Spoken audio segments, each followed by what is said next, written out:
Hello, Sean. How are you on this lovely Tuesday morning? I am very good. I am very good. It's funny, we were just talking just before recording that obviously you are sitting in mainland UK. I am sitting in the Republic of Ireland, and we are having two very different days when it comes to weather. Yeah, it's very warm in here today, I'm not gonna lie. Chucking it down rain outside for me, which is like, because we're not, like, in terms of the planet, we're not that far away from each other. No, it blows my mind. You could literally be in the next city and the weather's different. Anyway, maybe we'll just skip right on ahead. Empire of Death, the season finale for season 1 of Doctor Who. Sean, give me your overall thoughts on this episode. I love the absolutely not dramatic episode titles that we got, this season. And now we're going to Empire of Death, which, in fairness, it matches the episode. I liked it. I liked it a lot. I didn't love it, and I can already hear the comments calling me a shill for not hating it. And that's fine. Everyone's entitled to their opinion. Do Um, you know what? Just as you've said that, I feel like this is a comment we should make because that is the difference, isn't it? We do the ups and downs for these episodes every hmm, week, and we are focusing on the episode itself, just that one episode that week, and we break it apart. And generally speaking, yes, the up count is higher than the down count, but when you look at what we're actually giving the ups and downs to, although there are more ups, the downs generally tend to be big downs. yeah. So, we might give a little flyaway up. Maybe it's a criticism of the structure of our ups and downs that we need to have a look at. But generally speaking, every up I give is genuinely something I liked about the episode. But when you compare that to the downs are always a much bigger issue. And Hmm. so even though the count makes it look off balance, when you actually look at what we're actually discussing in terms of what's an up and what's a down, the downs generally. But at the same time, I haven't watched any of these episodes and hated them.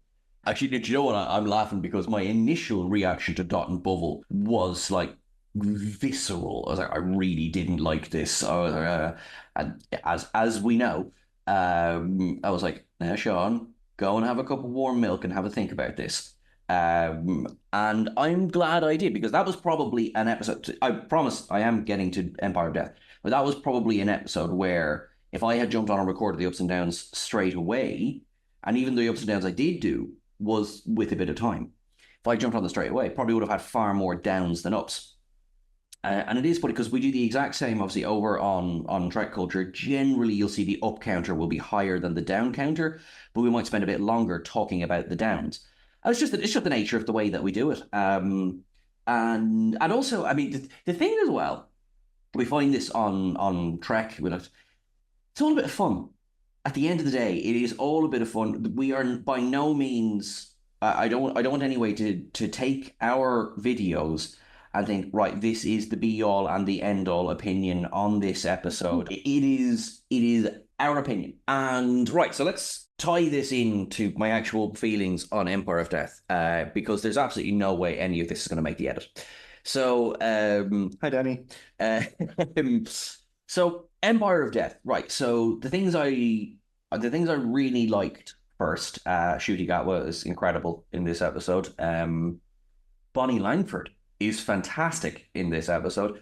Millie gives, I mean, in terms of performances, across the board, everyone bloody brilliant, right? I mean, like, you can see those Disney dollars at work. It looks great. A lot of fun with things like the memory TARDIS. Sutekh looks great, and Gabriel Wolf is fantastic. I think we'll discuss Sutekh obviously in a bit more detail as we go on. And one thing that I do appreciate now, there is issues I have with it, but Russell did that thing where you do feel like the season is finished in this episode. Obviously, you've got your like, well, there's your big questions that need answering that we'll deal with in Christmas special and beyond. But you do feel like this arc finished in this episode, which was a tall order going into Empire of Death. Yeah. Yeah, I agree on some parts. I think there are still, like you said, some questions that need to be answered, or some questions that we are kind of left wondering if they are going to be answered, or we're now just left a bit confused. But let's circle back to what you were saying about Sutekh. Hmm. Sutekh looked amazing. Mm-hmm. I mean, that was some incredible, as we were saying. We've come a long way from the Jaguar Fest, for example. We've come a long way. In terms of the use of Sutekh, do you think that he was used well enough? Do you think he came across as powerful as we thought he would? You know, if you compare what Sutekh achieved and to the Toymaker or to Maestro, what are your thoughts? I think right. The big difference is with the Toymaker, Maestro, and Sutekh is we saw the Toymaker Hmm. engaging in battle. We saw Maestro engaging in battle, and we saw Sutekh's minions. And I think that's all. There's always going to be a disconnect there. So like that's not a major criticism, but that for me would be I would have found both the Toymaker and Maestro to be a bit more threatening. Um, Sutekh, I respect their decision to make Sutekh entirely CGI, Hmm. as opposed to like I'm sure they would have made a fantastic practical dog if they wanted to, but as opposed to having a more humanoid version of Sutekh, because I do think that technology has come on far enough that it was very very good. I did see a few people lamenting they missed the helmet, Hmm. uh, and I think there is an inevitability that there is a sort of a when you have live actors facing off against a green screen, there is still for me that kind of like just accept suspension of disbelief, which generally I'm good at. I Mm. do generally. I've been a Trekkie forever. I'm okay with suspension of disbelief. Um, I'm trying to find a way of saying that good introduction to Sutekh last week, but no, overall, I don't think Empire of Death capitalized on the hype. Yeah. Yeah, I think there's a balance, isn't it? Because on the one hand, you're like, well, he's supposed to be this all-powerful god of gods, and he spent the entire episode sat on top of the TARDIS and everyone else did the work for him. But at the same time, you flip that, he's the god of all gods, and all he had to do was sit there and he managed to cause all of this destruction without lifting a claw. Yeah, So it's kind of like you can compare it on two ways, but I just think in terms of watching something on television and the thrill of it, if you really read into it like we have, yes, he's really powerful and he did all of this, sat there and didn't have to lift a finger. But actually, when you're sitting there watching it, you're kind of like, do something, move.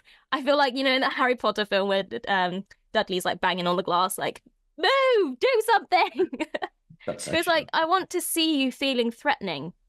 And I guess it maybe some of it being the all CGI and the voice not it kind of like just an ethereal voice floating around, no mouth movement, like the voice is coming from just the air, the atmosphere. So there's a slight disconnect. Um, there is a bit. I mean, I mean, I know we've said it already. This is absolutely not a word against Gabriel Wolf. Like, oh my god, his voice yeah. just makes it. I think Mm. without that voice, I don't think Sutekh would have worked anywhere near as well. I agree. I mean, I just like the man's 91. Like the voice is incredible. Like the things, obviously, because a lot of the time, by the time we get to do, sometimes when we do say ups and downs, we won't have like the behind the scenes won't have been released. The kind of the discussions about it. Whereas we do have the benefit of it here. So, Russell accepting the fact that OG Sutekh wasn't a god per se, he was an Osiris. It's a race of very powerful aliens, and there was that whole discussion about kind of, well, didn't Sutekh die? In fact, I corrected myself. I think the Doctor did think Sutekh died at the end of Pyramids of Mars. Obviously, he didn't. And which means, listen, we saw Sutekh dissolve, but that's still not the body we saw on Pyramids of Mars. If they want him back, they'll bring him back. You know, Mm-hmm. um, tying an older race like that into the pantheon, um, it does work for me because I want it to. Like what is are the pantheon of gods just powerful members of other alien races? I hope that's not it for the Pantheon overall. Yeah. I feel like if that's it, that would be quite disappointing. Especially now, I'm not saying that we are going to see the return of the trickster, but there has been a lot of hope that we will. Hmm. And obviously a lot built around this pantheon that I hope that this is not the last we're going to see of that group of villains. I think it can be built upon. For sure, because I mean, Harriet Arbinger named like a dozen of them, so we have loads more that we can meet on top of the ones we already have met. Um, so yeah, although I'm kind of like, great, we're going to meet more gods, but we've kind of already met the devil, so we'll just have. I think it would be a case of it'll come down to, the next god that we meet can't really be the be all and the end all because the Doctor's already beaten this boss or their boss. Do you know what I mean? Yeah, that's a good point. Or you see a power struggle. Sutekh was the big one, and now Sutekh's gone. Toymaker come along. I presume, by the way, Sutekh was the boss the Meep was referring to. See, this is what I mean by there are a lot of questions still left Mm-hmm. unanswered, and whether that's because they're intentionally left unanswered because there's still more to come, or whether there are all these things that were dropped and they haven't been tied off nice and neatly. And so we're still left in this kind of limbo state where we're like, were all those hints for this character, or is there more? Yeah, Am I disappointed, or am I anticipating great things to come? I don't know how I'm supposed to feel at the moment. I think for me, I'm going to say it irks me that we now have 6 months until the next episode. But I am a Doctor Who veteran. I don't want all of the answers straight away up front. So I'm kind of reminding myself of that. Yes, this episode did leave me dissatisfied, I think, with some answers. Mm-hmm. But imagine I guess, spoiler for a 20-year-old episode, but imagine if in Silence in the Library you learned she was Melanie Pond. Yeah. Do you know Yeah, what I mean? yeah. A slow burn is definitely not something to overlook. I do like a slow burn. I think it just depends on I think this is something I commented on a video that we released yesterday when we were discussing the whole Ruby's mother reveal. Mm. I don't want to be strung along with clues that are leading me in a certain direction that then don't get addressed properly within the reveal. Mm. Because then it loses my trust in any more mysteries that you have going forward.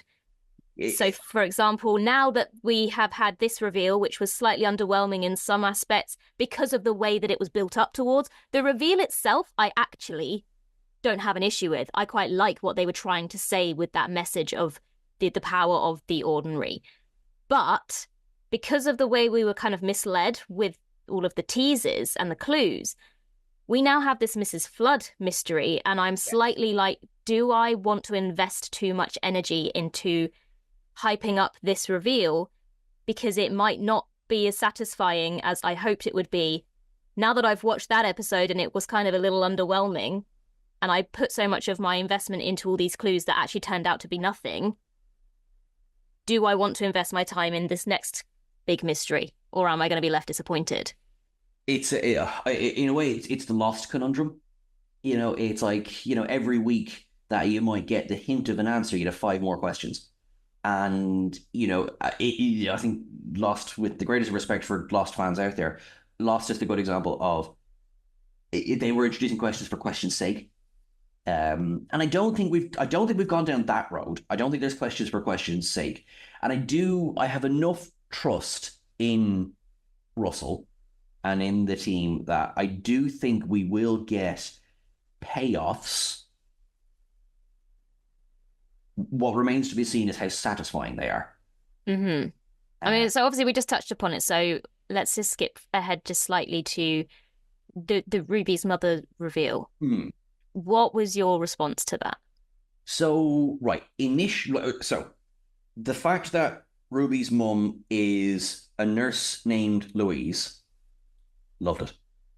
Absolutely loved it. That she isn't, the mighty Jagrafess, and she isn't a Time Lord, and thank you for not doing, we need to have her be some empress or princess or something, Or a Palpatine. or or a Palpatine. Yeah, like, it was funny because yep. So Russell has come out and said that since I got that feeling once it was revealed, I was like, this is very Last Jedi, obviously not Rise of Skywalker. Anyway, that's a whole other thing. Uh, and this is very Last Jedi. It's like she's just a person, and I loved that. Um, so I've had a lot of conversation over the last couple of days about the scenes. So, okay, so Ruby and the Doctor outside the cafe really liked it. Ruby and I like what the Doctor says about, look, she's had years to come and find you, and she didn't. Should we respect her decision? Thank you, Doctor, for saying it. Completely appreciate Ruby running in as well. Ruby's found her mother. That makes perfect sense, because of the journey, everything. Absolutely. Um,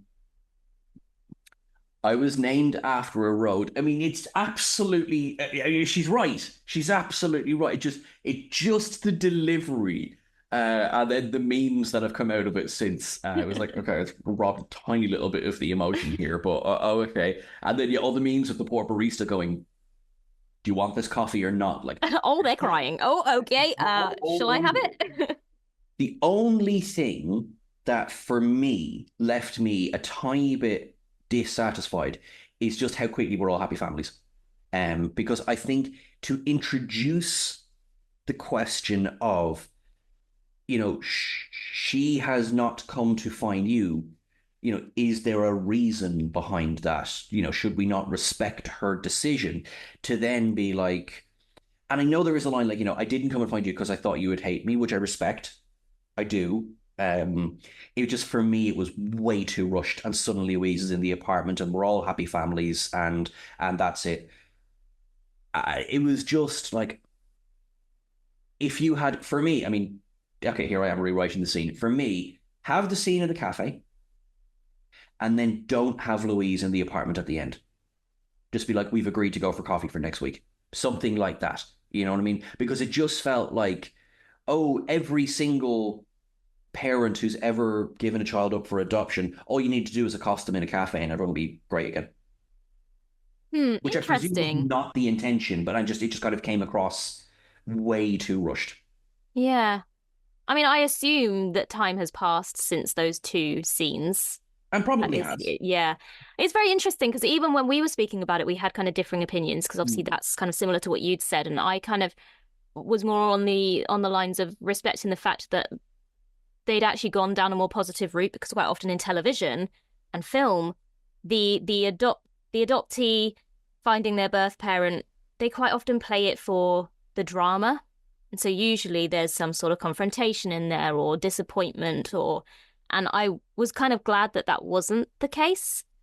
But I mean, I can totally see what you're saying. I think for me, the reunion part, all of that part was very emotional, and that was the payoff we were looking for. I think I said in the ups and downs that we complained throughout this season about the lack of kind of building of the relationship between Ruby and the Doctor.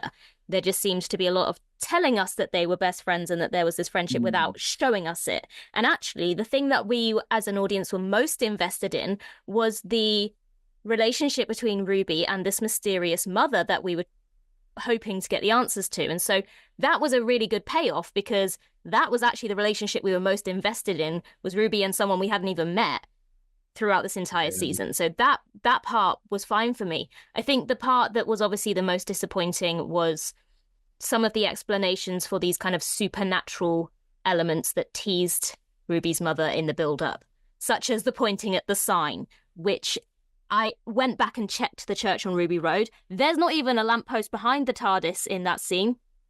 No, I don't understand. I on the one hand, right, so on the one hand, look, this is Doctor Who, there is high camp going on. I get it. I get it. That's fine. But like again, speaking to the memes, like, kind of like, in 2004, I'm glad someone had the full cloak and hood reveal and everything, and that's grand. And you're kind of like, I'm going to swing and point at that sign over there. It's like, it's a little bit dramatic for her, kind of like, I want to get out of here as Also, who are quickly as you possible. showing? Yeah. There's no one there. Yeah, that's the thing. Who? Yeah. So I get that like the theme was yes, Ruby's mum did love her, does love her. Yes, she was involved in naming Ruby. Yeah, that I get that, but it's just the execution of it was a little bit like probably shouldn't be laughing as much as I am right now.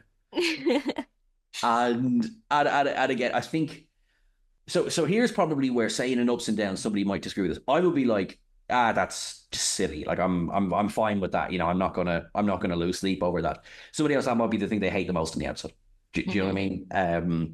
And not. Speaking of things that people loved and hated, because I was absolutely totally on board with Kate and Colonel Sexy, but the internet seems to not enjoy that pairing very much. But I was totally here for it.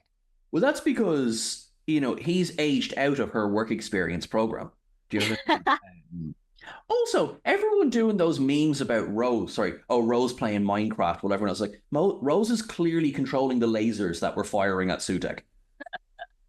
Am I being silly? Like, that's what she was doing. I was I like, will admit that was not what I was thinking. I was just like, oh right, yeah, okay. Rose is just there doing her homework at the back there. I saw Well, one meme that said that she had to fill out the health and safety check before she was allowed a gun. She's just quickly trying to fill out the safety things before she's handed a gun. oh, she was definite. She was. Sorry. Okay, so I will come to Rose again. Kate and Colonel Sexy. I don't see it. I don't hate it, but I don't see it. I Well, I like. didn't see it. I didn't see it until he helped her up. And then as he helped her up, I thought to myself, is it weird that I kind of ship those two? And then literally in the next scene, he took her hand. I was like, did they hear me?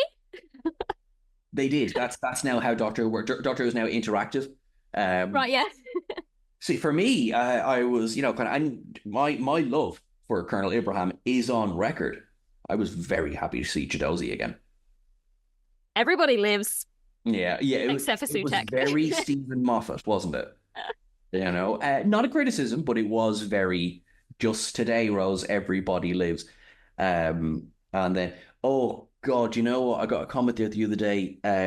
Someone going, or talking that they were talking to someone who didn't realize Billy Piper had been in Doctor Who. How? I was just like, what? Because they had come to it obviously much more recently, so they had no idea who Rose was, and I was like, Oh could have done dear. without knowing that. Didn't. Hmm. I now feel like I'm Kate Stewart turning to dust in front of the camera, like, Oh, eh. actually, you've just made me think of something.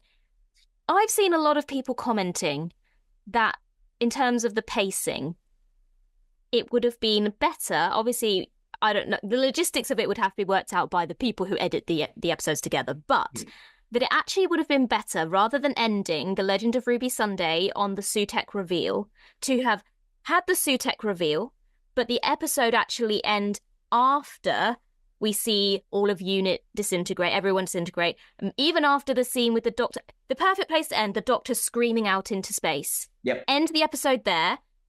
Start the next episode on the planet with the woman with the spoon. Then you get the impression that the time has passed. You've had a week to sit with it. It's almost like that week that we've sat with it has been a week of devastation within the world of the episode. And actually, I think that would have been a much better way of pacing the episode. Rather than, I know they want to end on the big cliffhanger reveal, but actually, I think it would have been better. And also, having everyone disintegrate at the end of the episode, even though you still know they're all going to be saved by the end of it because they can't all just die. At least if it happens at the end of the episode, it's kind of like a week of working out how the Doctor's going to solve it, rather than it happening right at the beginning of the next one and being like, well, that'll be fixed by the end. Yeah, I actually agree with that. I think that would have made for a stronger cliffhanger. I suppose again, this is kind of Russell through it. This was a very, for as much as it was a Moffat ending, this was a Russell finale. Yeah, lots of cliffhangers. Yeah, I think, I mean, he did do better at adding some more of the slower paced scenes to kind of help you build a bit more of an emotional connection to some of the situations. Another thing that we kind of had a little bit of a divisive conversation about just between ourselves was the scene with the kind woman with the spoon on the desolate planet. I mean, I was talking to Yi, and it was just like, yep, seeing people affected, kind of by the Sutekh's wave and everything. Yep, I get it. A 10-minute scene where he gets a spoon. See, I actually really liked that scene. I thought it was really powerful. And I think because we've had so much plot driven stuff happening in these episodes, it's like they've been trying to pack so much in because they've got less episodes, shorter run times, and it's just let's cram plot, plot, plot into all these episodes. And there's no time to breathe and really sit with anything. So I really appreciated that scene because it allowed you to really grasp the extent of this devastation. The revelation that Sutekh is actually so evil that he'll manipulate this wave of death so that it will force a mother to watch her children die before she will die. It was a scene that I think it was powerful. Maybe, yes, okay, maybe it went on just a little bit too long, but in general, I'm really glad that it was in there and I really liked it. Overall, like it's funny enough, the actual scene I liked. Maybe it's the pacing. Maybe that's my issue. But yeah, but Sian Clifford, I love her. I've loved her since Fleabag. So like just her being in there was fun for me. And I do like, I mean, I presume we were supposed to think, at least for a minute, that she was Ruby's mum. Yeah, I mean, that was clearly the bait and switch, wasn't it? Yeah. But you were just saying about pacing. So do you think you might have appreciated that scene more if that had been the opening scene of the episode? Yeah, because it kind of like you go from big action to I wasn't checking my watch or anything, but it like really slows down the pace. And again, I suppose, listen, there is many examples where scenes like that do really, really well and they're brilliant. I think maybe just for me, it was a tiny bit too long. And also, it was the one spoon in all the it was kind of like the justification for the doctor being there didn't work for me at all. The scene, great talking to her, that revelation of it travels back up through the bloodline, horrible. But yeah, hello, can I have a spoon, please? It was kind of like, okay, right. And yeah, and metal is a commodity. How long have they been out there? Do you know what I mean? Like, why has because Sutekh's wave of death killed people, not places. Where it killed all life. Okay, but now I may not be no scientist, but I didn't think metal was alive. This is very true.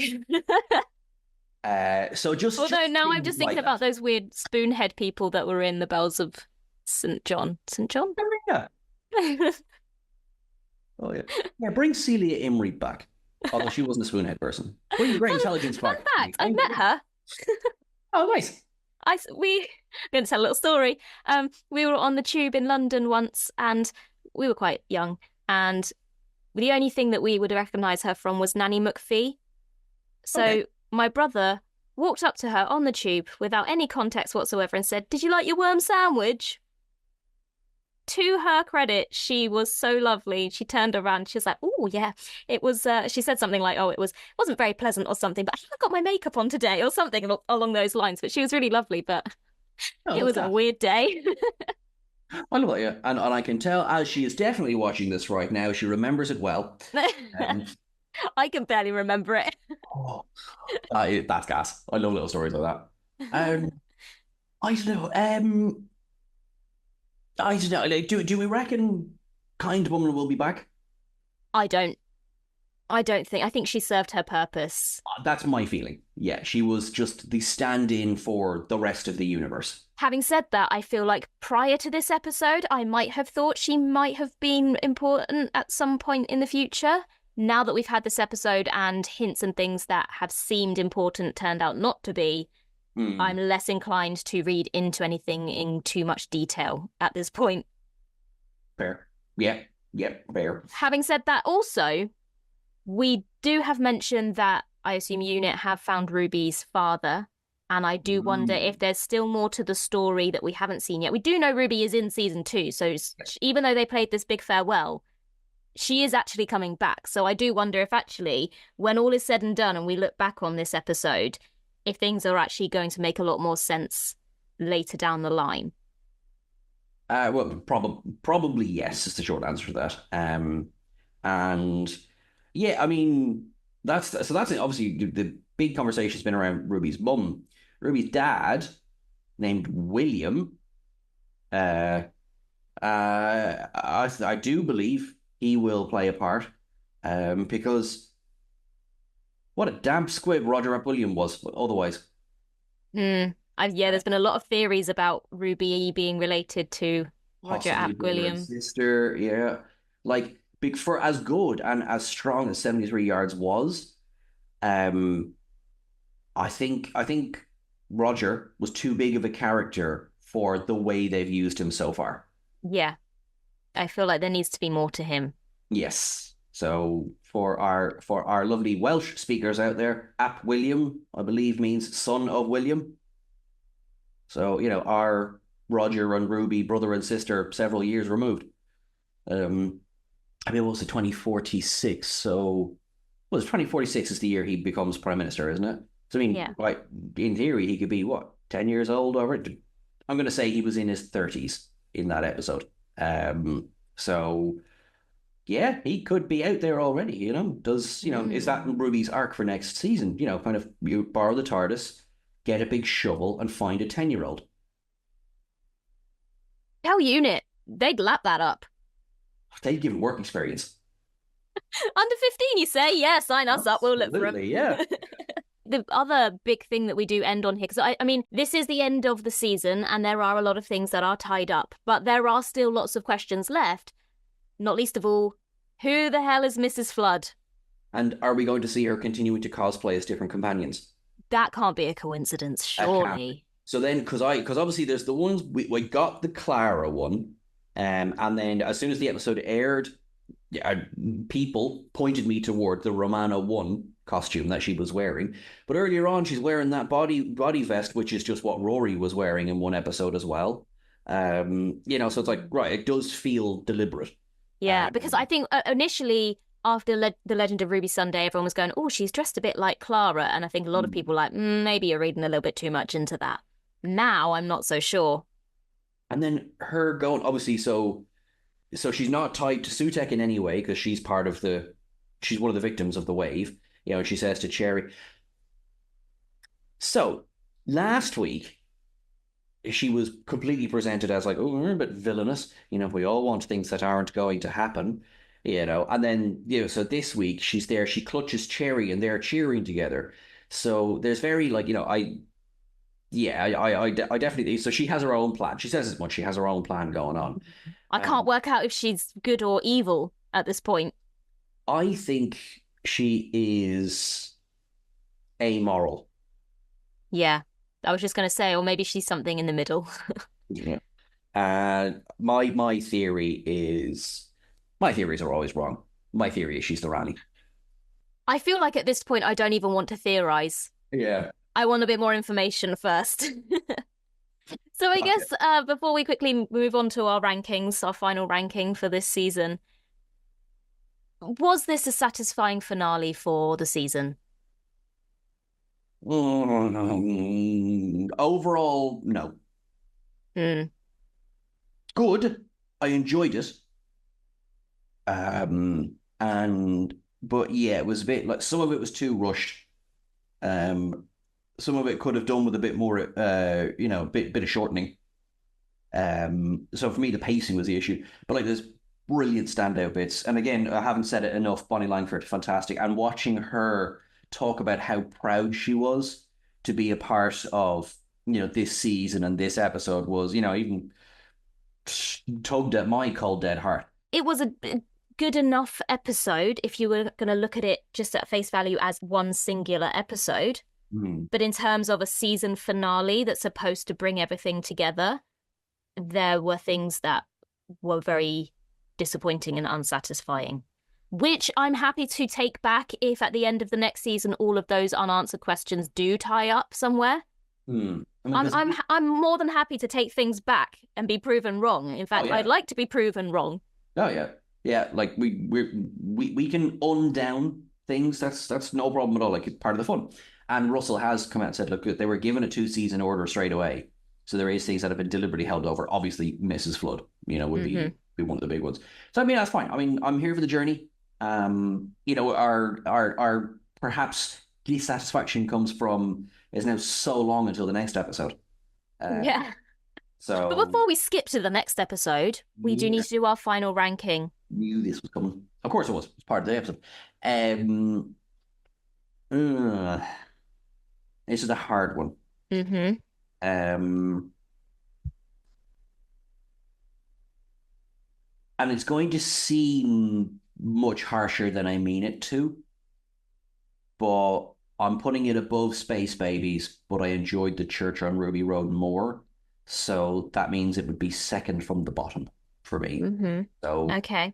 Space Babies, Empire of Death, Church on Ruby Road, Legend of Ruby Sunday, Devil's Cord, 73 Yards, Rogue, Dot and Bubble. Boom. I think I am fairly similar, to be fair. Um I think I would place it above the Church on Ruby Road, but I think it would slot in there between the Devil's Cord and the Church on Ruby Road. Only because I was saying to you before we started recording that I've seen the Church on Ruby Road multiple times, and yet when I try to remember it, there's not much that springs to my mind. So although it's an episode that I enjoyed watching it, it's not massively memorable to me. I think the most memorable part of the episode is when he hot fuzzes the Goblin King, which I think probably is not supposed to be the most memorable part of the episode. So I think if I looked back at Empire of Death, there are parts of it that I probably would remember, even if it wasn't necessary for the right reasons. But, even if it did get to, oh, well, we had the reveal of Ruby's mother, wasn't that a little bit of a disappointment in some regards? But it's something that I'm going to remember. So yeah, I think overall Space Babies still at the bottom. I do actually, Space Babies wasn't awful. Space Babies, Church on Ruby Road, Empire of Death, The Devil's Cord, 73 Yards, Dot and Bubble, The Legend of Ruby Sunday, Boom, and Rogue. That is our season 1 rankings. And of course now we'll have to wait until Christmas. Yeah. So Joy to the World, written by Stephen Moffat. Yes. I'm here for. I'm on board. Yep, and starring Nicola Coughlan as well. And she's really risen to stardom in the last couple of years. And I'm very excited to see what she'll bring to it. I think she'll be great. Excellent, cool. Because I know there's many people who will know her from Bridgerton. I will always know her as from Dairy Girls. She's so good. She's just yeah. so I think she's wonderful. Yeah. So yeah, that kind of brings us up to it. Yep, that is our final spoiler discussion for season 1. But don't go anywhere, because we do have one more ups and downs to come. So don't dismiss us just yet, because we've still got more to come. We also still have the Easter eggs for this episode to come as well. Let me tell you, there are a lot. Just keep an eye on Ellie's eye there. See, does she twitch when I go memory TARDIS? I'm gonna get PTSD. Oh, it's all fun and games. They did it for us. They did. Anyway. Thank you everyone for joining us for all of these discussions. Stick around, as I said, for the final ups and downs for season 1. And of course, we'll have all of this lovely content coming back at Christmas, but we'll still have content in the meantime. Yeah, we will. All right. Thanks very much, everyone. Bye.